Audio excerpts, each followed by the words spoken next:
आदरणीय अध्यक्ष महोदय, मैं आपका और सदन के सभी माननीय सदस्यों का हृदय से आभार व्यक्त करता हूं कि हमने इस महत्वपूर्ण अवसर पर एक सामूहिक चर्चा का रास्ता चुना है, जिस मंत्र ने, जिस जयघोष ने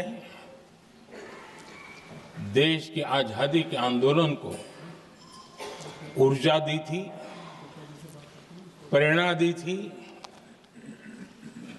त्याग और तपस्या का मार्ग दिखाया था, उस वंदे मातरम का पुण्य स्मरण करना इस सदन में हम सबका ये बहुत बड़ा सौभाग्य है।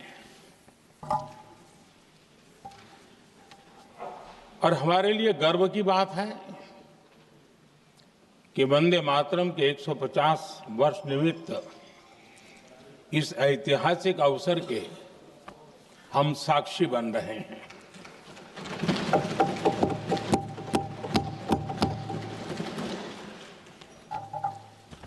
एक ऐसा कालखंड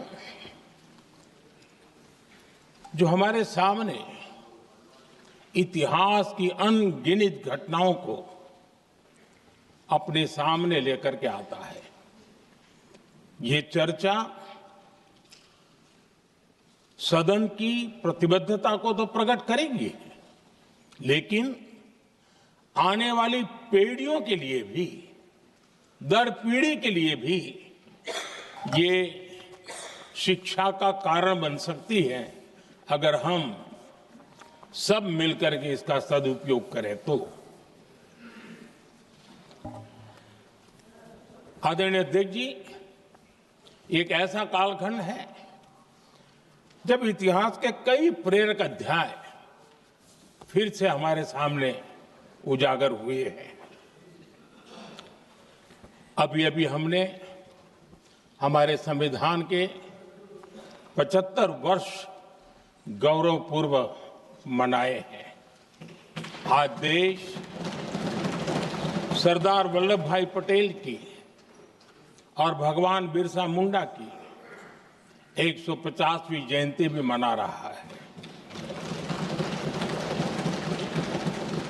और अभी अभी हमने गुरु तेग बहादुर के 350वां बलिदान दिवस भी मनाया। और आज हम वंदे मातरम की 150 वर्ष निमित्त सदन की एक सामूहिक ऊर्जा को, उसकी अनुभूति करने का प्रयास कर रहे हैं। वंदे मातरम 150 वर्ष की यात्रा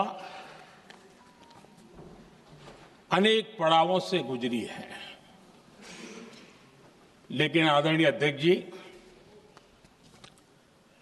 वंदे मातरम का जब 50 वर्ष हुए तब देश गुलामी में जीने के लिए मजबूर था। और वंदे मातरम के 100 साल हुए तब देश आपातकाल की जंजीरों में जकड़ा हुआ था।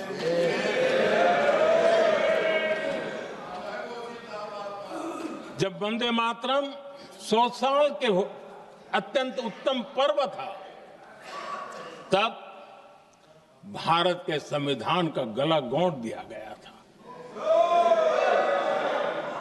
जब वंदे मातरम 100 साल का हुआ, तब देशभक्ति के लिए जीने मरने वाले लोगों को जेल के सलाखों के पीछे बंद कर दिया गया था। जिस वंदे मातरम के गीत ने देश को आजादी की ऊर्जा दी थी, उसके जब 100 साल हुए तो दुर्भाग्य से एक काला कालखंड हमारे इतिहास में उजागर हो गया। हम लोकतंत्र के गिरोह में थे,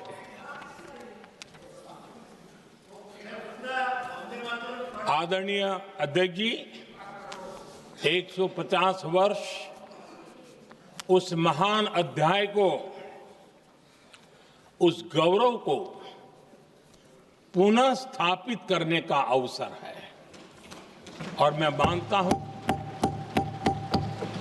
सदन ने भी और देश ने भी इस अवसर को जाने नहीं देना चाहिए। यही वंदे मातरम है जिसने 1947 में देश को आजादी दिलाई। स्वतंत्रता संग्राम का भावात्मक नेतृत्व इस वंदे मातरम के जयघोष में था। आदरणीय अध्यक्ष जी, आपके समक्ष आज जब मैं वंदे मातरम 150 निमित्त चर्चा के लिए आरंभ करने खड़ा हुआ हूं, यहां कोई पक्ष प्रतिपक्ष नहीं है, क्योंकि हम सब यहां जो बैठे हैं एक्चुअली हमारे लिए रण स्वीकार करने का अवसर है कि जिस वंदे मातरम के कारण लक्षावधि लोग आजादी का आंदोलन चला रहे थे और उसी का परिणाम है कि आज हम सब यहां बैठे हैं। और इसलिए हम सभी सांसदों के लिए, हम सभी जनप्रतिनिधियों के लिए वंदे मातरम के रण स्वीकार करने का ये पावन पर्व है।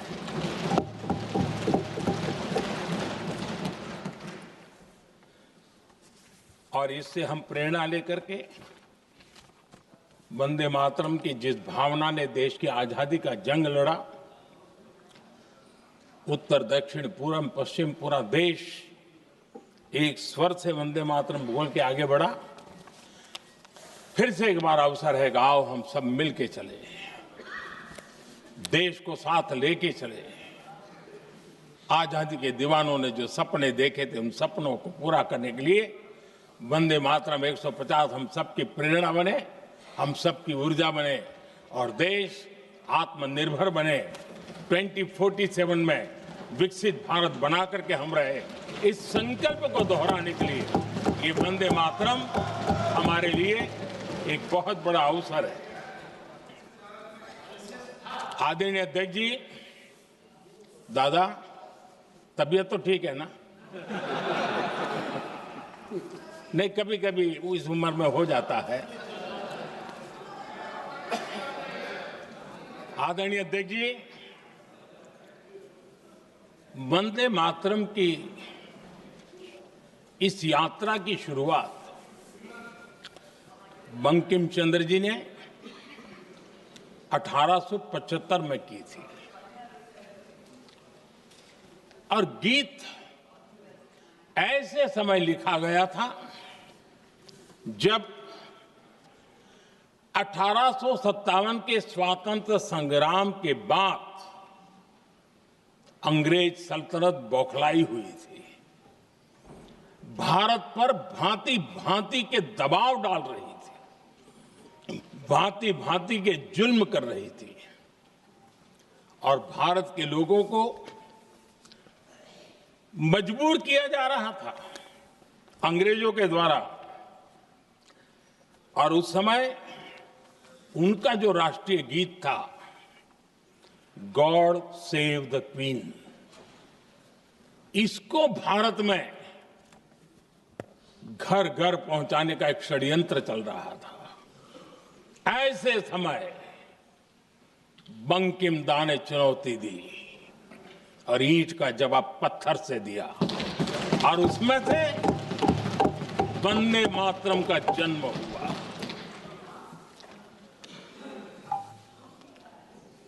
इसके कुछ वर्ष बाद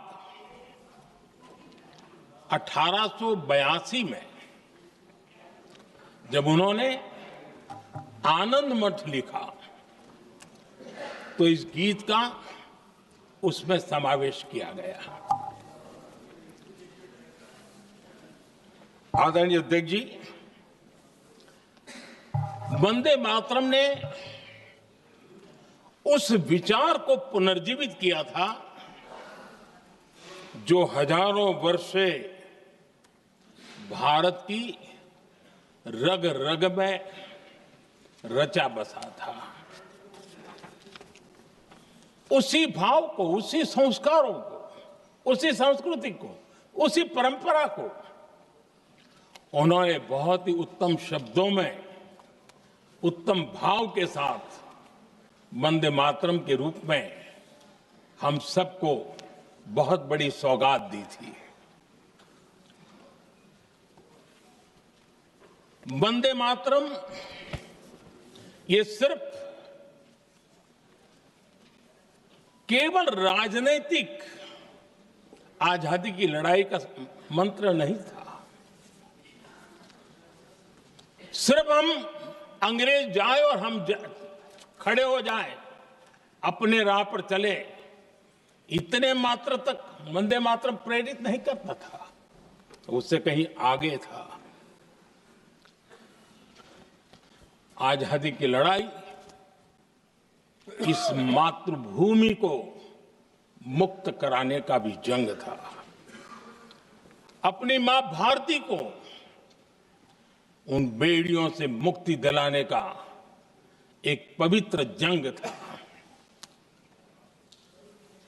और वंदे मातरम की पृष्ठभूमि हम देखें, उसके संस्कार सरिता देखें, तो हमारे यहां वेद काल से एक बात बार बार हमारे सामने आई है। जब वंदे मातरम कहते हैं तो वही वेद काल की बात हमें याद आती है। वेद काल से कहा गया है, माता भूमि ही पुत्रो अहम पृथिव्याः, अर्थात ये भूमि मेरी माता है और मैं पृथ्वी का पुत्र हूं। आदरणीय अध्यक्ष जी, यही वो विचार है जिसको प्रभु श्री राम ने भी लंका के वैभव को छोड़ते हुए कहा था,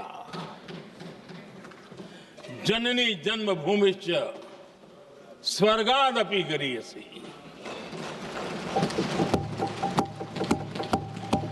वंदे मातरम यही महान सांस्कृतिक परंपरा का एक आधुनिक अवतार है।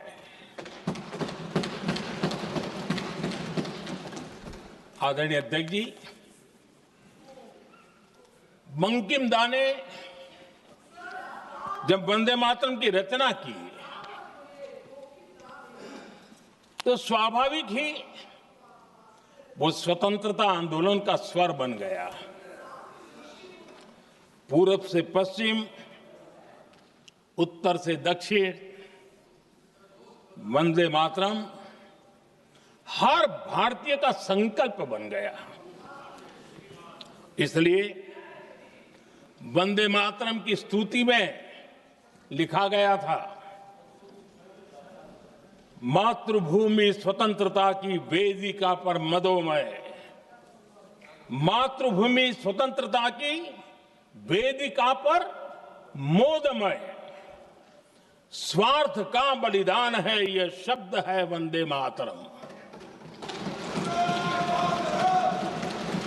है सजीवन मंत्र भी यह विश्व विजयी मंत्र भी, शक्ति का आह्वान है यह शब्द वंदे मातरम। उष्ण शोणित से लिखो, वक्षस्थली को चीरकर, वीर का अभिमान है यह शब्द वंदे मातरम। आदरणीय अध्यक्ष जी, कुछ दिन पूर्व जब वंदे मातरम 150 का आरंभ हो रहा था तो मैंने उस आयोजन में कहा था, वंदे मातरम हजारों वर्ष की सांस्कृतिक ऊर्जा भी थी, उसमें आजादी का जज्बा भी था और आजाद भारत का विजन भी था। अंग्रेजों के उस दौर में एक फैशन हो गई थी भारत को कमजोर, निकम्मा, आलसी, कर्महीन, इस प्रकार भारत को जितना नीचा दिखा सके ऐसी एक फैशन बन गई थी। और उसमें हमारे यहां भी जिन्होंने तैयार किए थे वो लोग भी वही भाषा बोलते थे। तब बंकिम दा ने उस हीन भावना को भी झकझोरने के लिए और सामर्थ्य का परिचय कराने के लिए वंदे मातरम के भारत के सामर्थ्यशाली स्वरूप को प्रकट करते हुए आपने लिखा था, तम ही दुर्गा दश प्रहरण धारिणी, कमला कमल दल विहारिणी, वाणी विद्या दायिनी, नमामि त्वाम नमामि कमलाम, अमलाम अतुलाम, सुजलाम सुफलाम, मातरम वंदे मातरम। अर्थात भारत माता ज्ञान और समृद्धि की देवी भी है और दुश्मनों के सामने अस्त्र शस्त्र धारण करने वाली चंडी भी है। अध्यक्ष जी, ये शब्द, ये भाव, ये प्रेरणा गुलामी की हताशा में हम भारतीयों को हौसला देने वाले थे। इन वाक्यों ने तब करोड़ों देशवासियों को यह एहसास कराया कि लड़ाई किसी जमीन के टुकड़े के लिए नहीं है। ये लड़ाई सिर्फ सत्ता के सिंहासन को कब्जा करने के लिए नहीं है। ये गुलामी की बेड़ियों को मुक्त कर हजारों साल की महान जो परंपराएं थी, महान संस्कृति, जो गौरवपूर्ण इतिहास था, उसको फिर से पुनर्जन्म कराने का संकल्प इसमें था।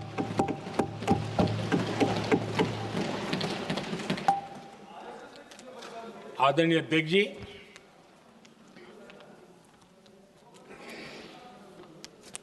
वंदे मातरम, इसका जो जन जन से जुड़ाव था, ये हमारे स्वतंत्र संग्राम की एक लंबी गाथा अभिव्यक्त होती है। आदरणीय अध्यक्ष जी, जब भी जैसे किसी नदी की चर्चा होती है, चाहे सिंधु हो, सरस्वती हो, कावेरी हो, गोदावरी हो, गंगा हो, यमुना हो, उस नदी के साथ एक सांस्कृतिक धारा प्रवाह, एक विकास यात्रा का धारा प्रवाह, एक जन जीवन की यात्रा का प्रवाह उसके साथ जुड़ जाता है। लेकिन क्या कभी किसी ने सोचा है कि आजादी जंग के हर पड़ाव, वो पूरी यात्रा वंदे मातरम की भावनाओं से गुजरता था, उसके तट पर पल्लवित होता था। ऐसा भाव काव्य शायद दुनिया में कहीं उपलब्ध नहीं होगा। आदरणीय अध्यक्ष जी,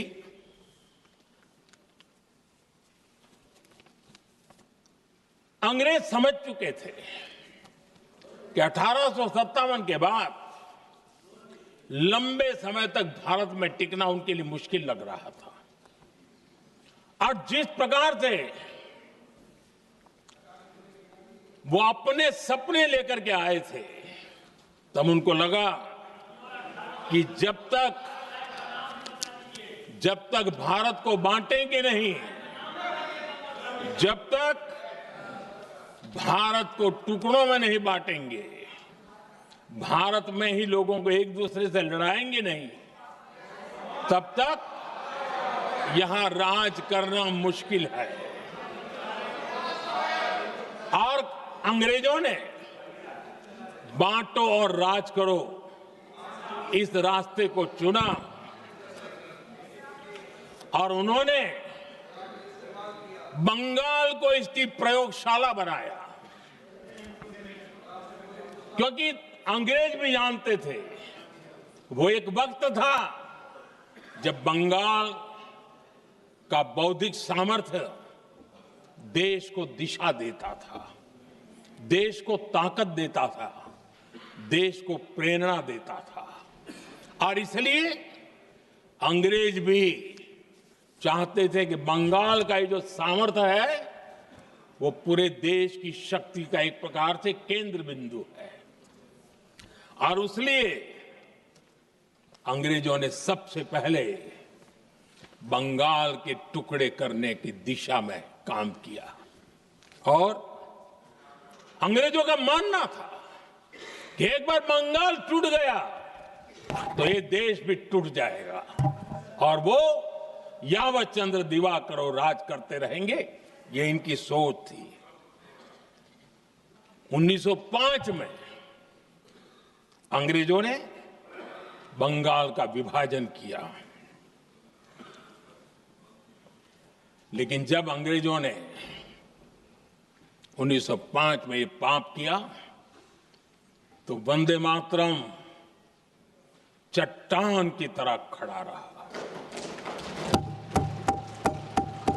बंगाल की एकता के लिए वंदे मातरम गली गली का नाद बन गया था और वही नारा प्रेरणा देता था। अंग्रेजों ने बंगाल विभाजन के साथ ही भारत को कमजोर करने के बीच और अधिक बोने की दिशा पकड़ ली थी, लेकिन वंदे मातरम एक स्वर एक सूत्र के रूप में अंग्रेजों के लिए चुनौती बनता गया और देश के लिए चट्टान बनता गया। आदरणीय अध्यक्ष जी, बंगाल का विभाजन तो हुआ, लेकिन एक बहुत बड़ा स्वदेशी आंदोलन खड़ा हुआ और तब वंदे मातरम हर तरफ गूंज रहा था। अंग्रेज समझ गए थे कि बंगाल की धरती से निकला बंकिम दा का ये भाव सूत्र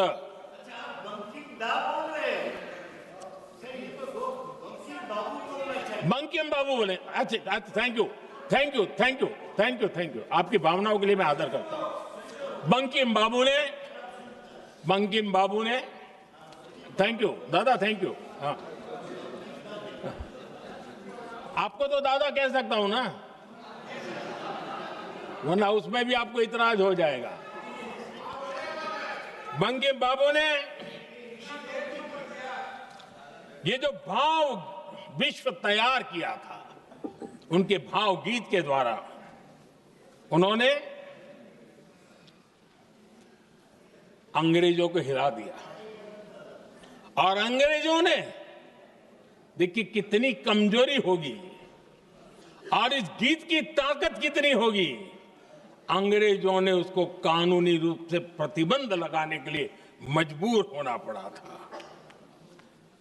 गाने पर सजा, छापने पर सजा, इतना ही नहीं, वंदे मातरम शब्द बोलने पर भी सजा।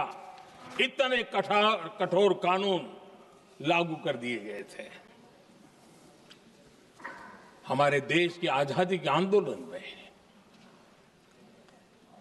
सैकड़ों महिलाओं ने नेतृत्व किया, लक्षावधि महिलाओं ने योगदान दिया। एक घटना का मैं जिक्र करना चाहता हूं। 22 साल में वंदे मातरम गाने पर सर्वाधिक जुल्म हुए थे। वो बारिशाल आज भारत का हिस्सा नहीं रहा है और उस समय बारिशाल की हमारी माताएं, बहनें, बच्चे मैदान में उतरी थी वंदे मातरम के स्वाभिमान के लिए।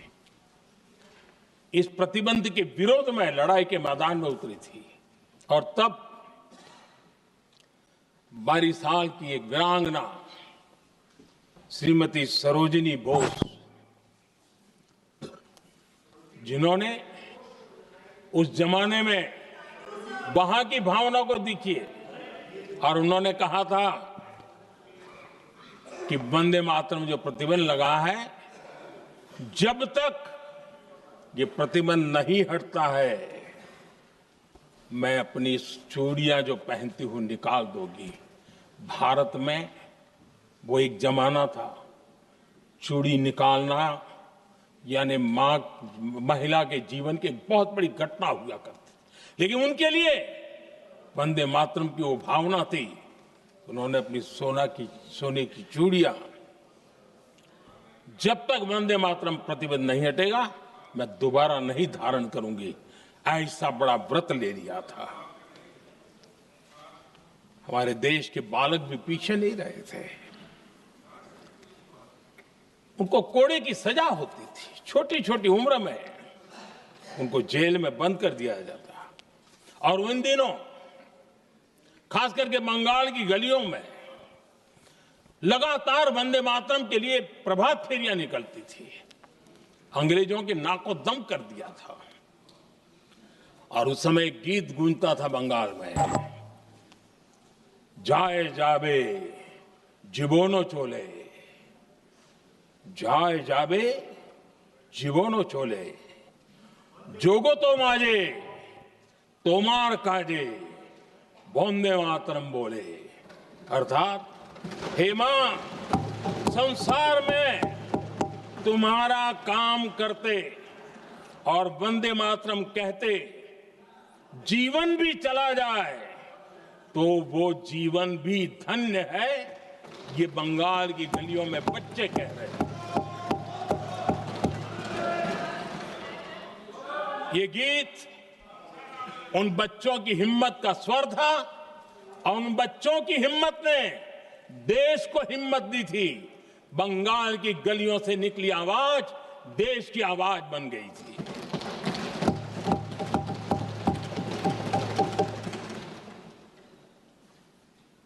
उन्नीस 1905 में फरीदपुर के गांव में बहुत छोटी छोटी उम्र के बच्चे जब वंदे मातरम के नारे लगा रहे थे, अंग्रेजों ने बेरहमी से उन पर कोड़े मारे थे। यानी एक प्रकार से जीवन और मृत्यु के बीच लड़ाई लड़ने के लिए मजबूर कर दिया था। इतना अत्याचार हुआ था। 1906 में नागपुर में नील सिटी हाई स्कूल के उन बच्चों पर भी अंग्रेजों ने ऐसे ही जुल्म किए थे। गुनाह यही था कि वो एक स्वर से वंदे मातरम बोल करके खड़े हो गए थे। उन्हें वंदे मातरम के लिए मंत्र का महात्म्य अपनी ताकत से सिद्ध करने का प्रयास किया था। हमारे जांबाज सपूत बिना किसी डर के फांसी के तख्त पर चढ़ते थे और आखिरी सांस तक वंदे मातरम, वंदे मातरम, वंदे मातरम, यही उनका भाव घोष रहता था। खुदीराम बोस, मदनलाल ढींगरा, राम प्रसाद बिस्मल, अशफाक उल्लाह खान, रोशन सिंह, राजेंद्र नाथ लाहिड़ी, रामकृष्ण विश्वास, अनगिनत जिन्होंने वंदे मातरम कहते कहते फांसी के फंदे को अपने गले पर लगाया था। लेकिन देखिए, ये अलग अलग जेलों में होता था, अलग अलग इलाकों में होता था। प्रक्रिया करने वाले चेहरे अलग थे, लोग अलग थे, जिन पर जुल्म हो रहा था उनकी भाषा भी अलग थी, लेकिन एक भारत श्रेष्ठ भारत, इन सब का मंत्र एक ही था, वंदे मातरम।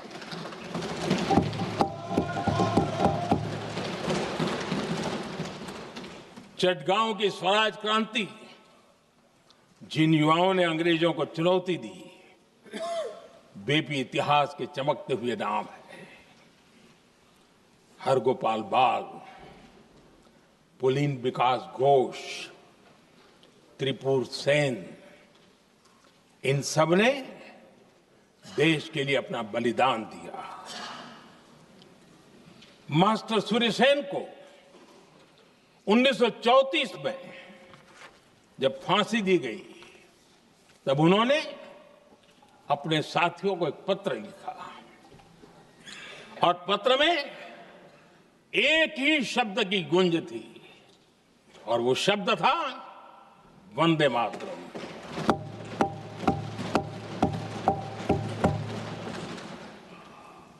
आदरणीय अध्यक्ष जी, हम देशवासियों को गर्व होना चाहिए।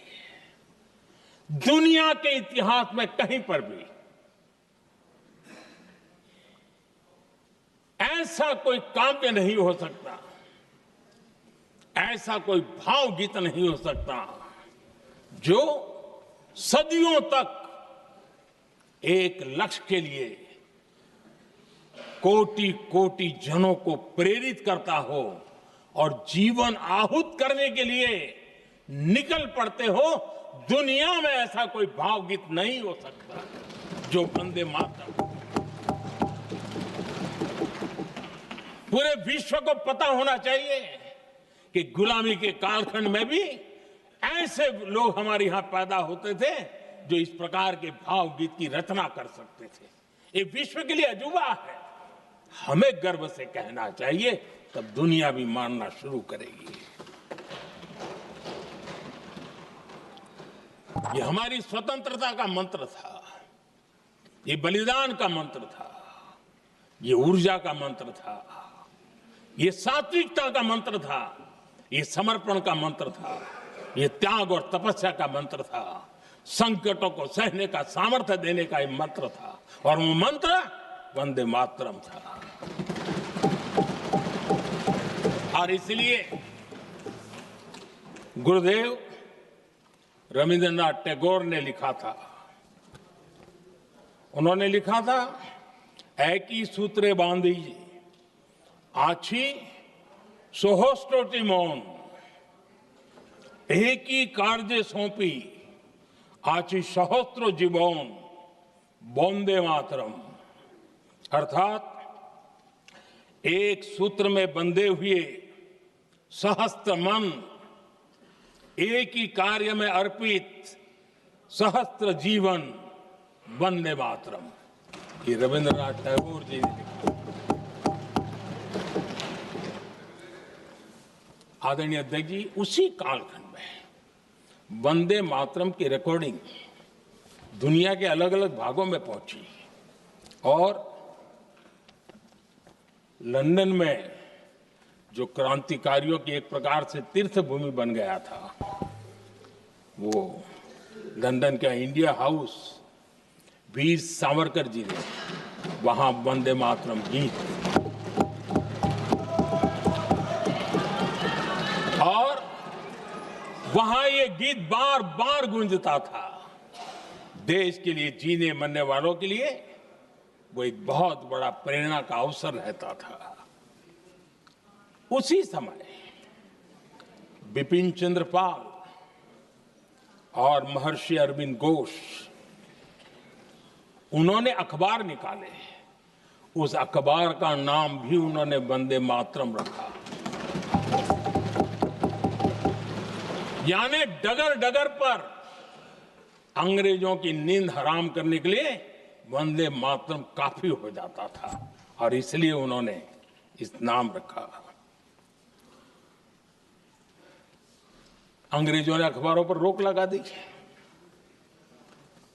तो मैडम भिकाजी कामा ने पेरिस में एक अखबार निकाला और उसका नाम उन्होंने वंदे मातरम रखा। आदरणीय अध्यक्ष जी, वंदे मातरम ने भारत को स्वावलंबन का रास्ता भी दिखाया। उस समय माचिस की डिब्बिया, मैच बॉक्स, वहां से लेकर के बड़े बड़े शिप, उस पर भी वंदे मातरम लिखने की परंपरा बनी। और बाहरी कंपनियों को चुनौती देने का एक माध्यम बन गया, स्वदेशी का एक मंत्र बन गया। आजादी का मंत्र स्वदेशी के मंत्र की तरफ विस्तार होता गया। आदरणीय अध्यक्ष जी, मैं एक और घटना का जिक्र भी करना चाहता हूं। 1907 में जब वीओ चिदम्बरम पिल्लाई उन्होंने स्वदेशी कंपनी का जहाज बना, तो उस पर भी लिखा था वंदे मातरम।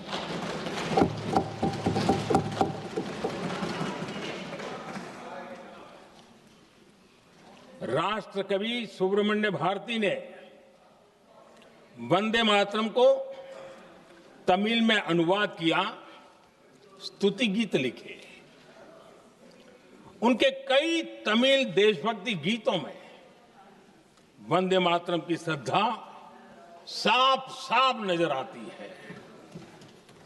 शायद सभी लोगों को, हो सकता है तमिलनाडु के लोगों को पता हो, लेकिन सभी लोगों को यह बात का पता न हो कि भारत का ध्वज गीत वी सुब्रमण्यम भारती ने ही लिखा था। उस ध्वज गीत का वर्णन, जिस पर वंदे मातरम लिखा हुआ था, तमिल में इस ध्वज गीत का शीर्षक था ताइन माणी कोड़ी पारीर, तालंदु पणिंदु पुलहिंद्रु वारीर। अर्थात देश प्रेमियों, दर्शन कर लो, सविनय अभिनंदन कर लो, मेरी मां की दिव्य ध्वजा का वंदन कर लो।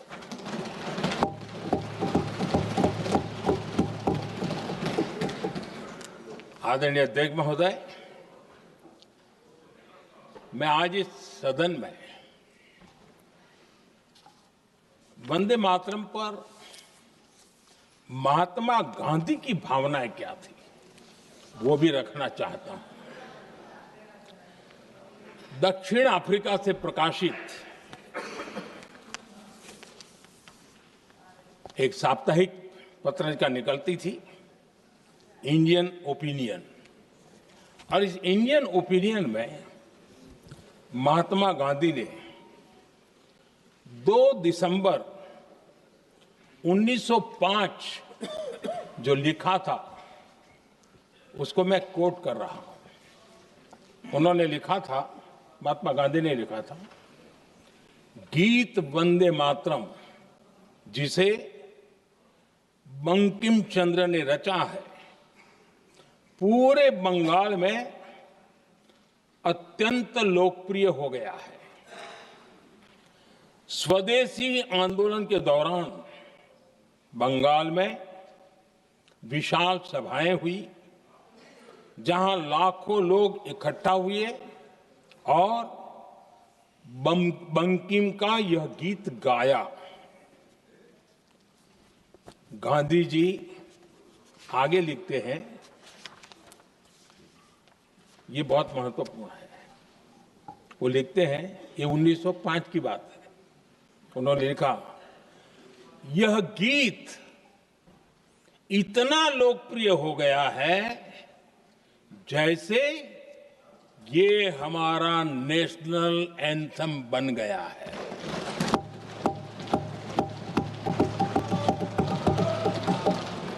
इसकी भावनाएं महान है और यह अन्य राष्ट्रों के गीतों से अधिक मधुर है। इसका एकमात्र उद्देश्य हम में देशभक्ति की भावना जगाना है।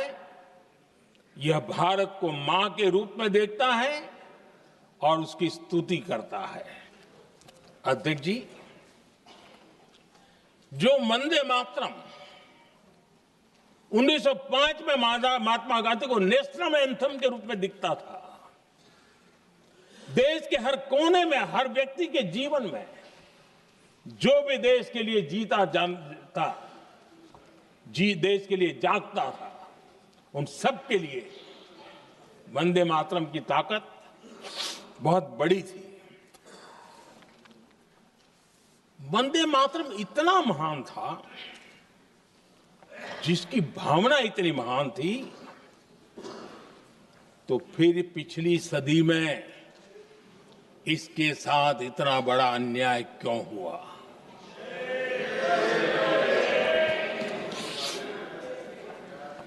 वंदे मातरम के साथ विश्वासघात क्यों हुआ?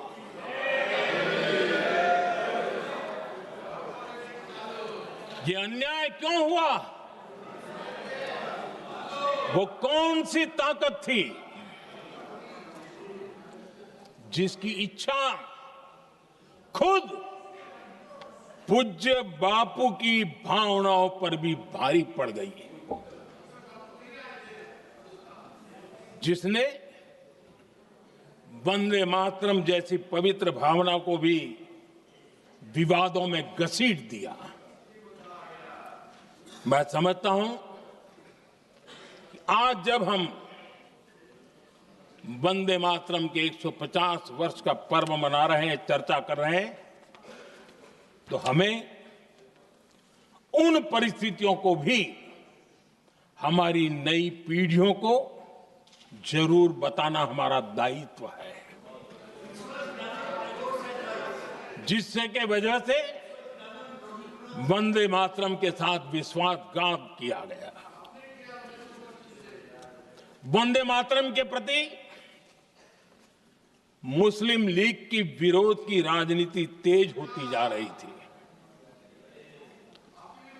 मोहम्मद अली जिन्ना ने लखनऊ से 15 अक्टूबर 1937 को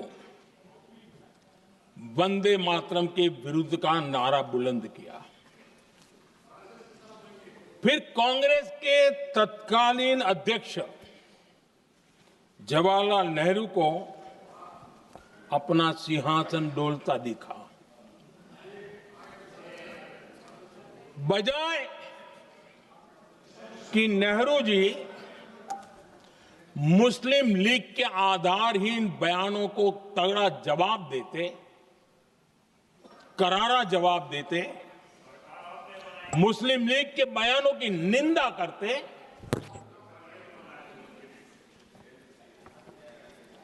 और वंदे मातरम के प्रति खुद की भी और कांग्रेस पार्टी की भी निष्ठा को प्रकट करते हैं, लेकिन उल्टा हुआ। वो ऐसा क्यों कर रहे, वो तो पूछा ही नहीं, न जाना, लेकिन उन्होंने वंदे मातरम की ही पड़ताल शुरू कर दी। जिन्ना के विरोध के 5 दिन बाद ही 20 अक्टूबर को नेहरू जी ने नेताजी सुभाष बाबू को चिट्ठी लिखी। उस चिट्ठी में जिन्ना की भावना से नेहरू जी अपनी सहमति जताते हुए कि वंदे मातरम की, ये जो उन्होंने सुभाष बाबू को लिखा है, वंदे मातरम की आनंद मठ वाली पृष्ठभूमि मुसलमानों को इरिटेट कर सकती है। मैं नेहरू जी का कोट पढ़ता हूं। नेहरू जी कहते हैं, मैंने वंदे मातरम गीत का बैकग्राउंड पढ़ा है। नेहरू जी फिर लिखते हैं, मुझे लगता है कि ये जो बैकग्राउंड है, इससे मुस्लिम भड़केंगे। साथियों, इसके बाद कांग्रेस की तरफ से बयान आया कि 26 अक्टूबर से कांग्रेस कार्य समिति की एक बैठक कोलकाता में होगी, जिसमें वंदे मातरम के उपयोग की समीक्षा की जाएगी। बंकिम बाबू का बंगाल, बंकिम बाबू का कोलकाता, और उसको चुना गया और वहां पर समीक्षा करना तय किया। पूरा देश हतप्रभ था, पूरा देश हैरान था। पूरे देश में देशभक्तों ने इस प्रस्ताव के विरोध में देश के कोने कोने में प्रभात फेरियां निकाली, वंदे मातरम गीत गाया। लेकिन देश का दुर्भाग्य कि 26 अक्टूबर को कांग्रेस ने वंदे मातरम पर समझौता कर लिया।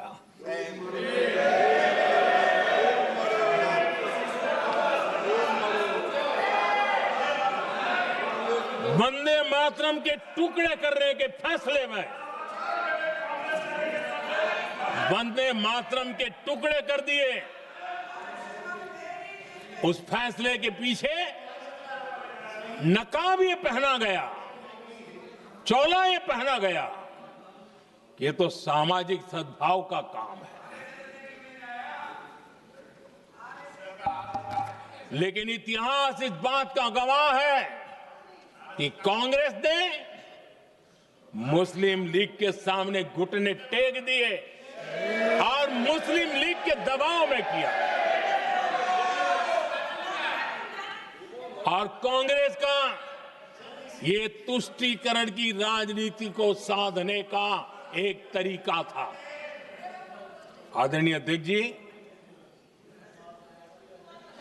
तुष्टीकरण की राजनीति के दबाव में कांग्रेस वंदे मातरम के बंटवारे के लिए झुकी। इसलिए कांग्रेस को एक दिन भारत के बंटवारे के लिए झुकना पड़ा।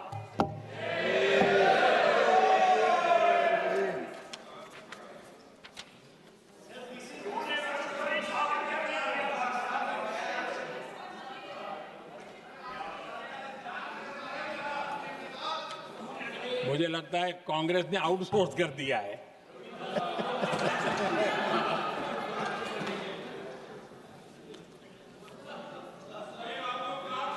दुर्भाग्य से कांग्रेस की नीतियां वैसी की वैसी थी है, और इतना ही नहीं, आईएनसी चलते चलते एमएमसी हो गया है।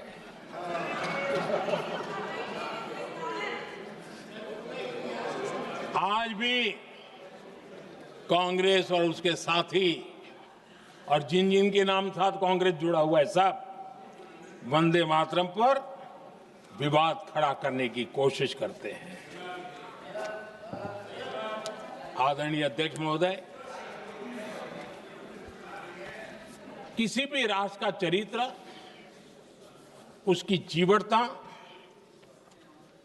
उसके अच्छे कालखंड से ज्यादा जब चुनौतियों का कालखंड होता है, जब संकटों का कालखंड होता है, तब प्रकट होती है, उजागर होती है और सच्चे अर्थ में कसौटी से कसी जाती है। जब कसौटी का काल आता है, तब ही ये सिद्ध होता है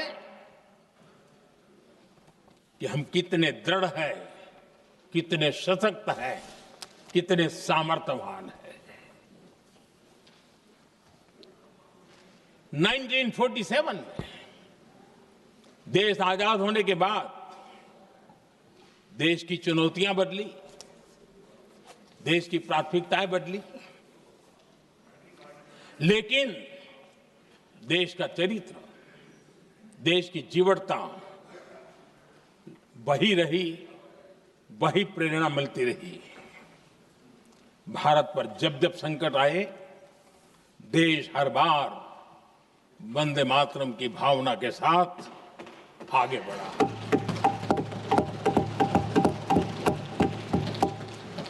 बीच का कालखंड कैसा गया जाने दो, लेकिन आज भी 15 अगस्त 26 जनवरी की जब बात आती है, हर घर तिरंगा की बात आती है, चारों तरफ वो भाव दिखता है, तिरंगे झंडे फहराते। एक जमाना था जब देश पर खाद्य का संकट आया, वही वंदे मातरम का भाव था। मेरे देश के किसानों ने अंदर के भंडार भर दिए और इसके पीछे भाव वही है, वंदे मातरम। जब देश की आजादी को कुचलने की कोशिश हुई, संविधान के पीठ पे छुरा भोंक दिया गया, आपातकाल थोप दिया गया, यही वंदे मातरम की ताकत थी कि देश खड़ा हुआ और प्रयास करके रहा। देश पर जब भी युद्ध थोपे गए, देश को जब भी संघर्ष की नौबत आई, यही वंदे मातरम का भाव था। देश का जवान सीमाओं पर अड़ गया और मां भारती का झंडा फहराता रहा, विजय श्री प्राप्त कर। कोरोना जैसे वैश्विक महासंकट आया, यही देश उसी भाव से खड़ा हुआ, उसको भी परास्त करके आगे बढ़ गया। आदरणीय अध्यक्ष जी, यह राष्ट्र की शक्ति है, यह राष्ट्र को भावनाओं से जोड़ने वाला सामर्थ्यवान एक ऊर्जा प्रवाह है, ये चेतना प्रवाह है, ये संस्कृति की अविरल धारा का प्रतिबिंब है, उसका प्रकटीकरण है। ये वंदे मातरम हमारे लिए सिर्फ स्मरण करने का काल नहीं, एक नई ऊर्जा, नई प्रेरणा का लेने का काल बन जाए और हम उसके लिए प्रति समर्पित होते चले। और मैंने पहले कहा, हम लोगों पर तो कर्ज है वंदे मातरम का। वही वंदे मातरम है जिसने वो रास्ता बनाया, जिस रास्ते से हम यहां पहुंचे हैं, और इसलिए हमारा कर्ज बनता है।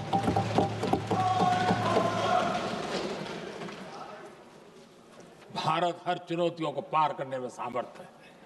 वंदे मातरम के भाव की वो ताकत है।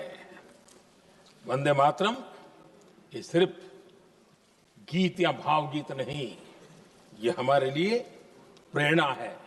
राष्ट्र के प्रति कर्तव्यों के लिए हमें झकझोरने वाला काम है और इसलिए हमें निरंतर इसको करते रहना होगा। हम आत्मनिर्भर भारत का सपना लेकर के चल रहे हैं, इसको पूरा कर रहा है। वंदे मातरम हमारी प्रेरणा है। हम स्वदेशी आंदोलन को ताकत देना चाहते हैं। समय बदला होगा, रूप बदले होंगे, लेकिन पूज्य गांधी ने जो भाव व्यक्त किया था, उस भाव की ताकत आज भी मौजूद है और वंदे मातरम हमें जोड़ता है। देश के महापुरुषों का सपना था स्वतंत्र भारत का। देश की आज की पीढ़ी का सपना है समृद्ध भारत का। आजाद भारत का सपने को सिंचा था वंदे भारत की भावना है, वंदे मातरम की भावना ने। समृद्ध भारत के सपने को सींचेगा वंदे मातरम की भावना। उसी भावना को लेकर के हमें आगे चलना है और हमें आत्मनिर्भर भारत बनाना।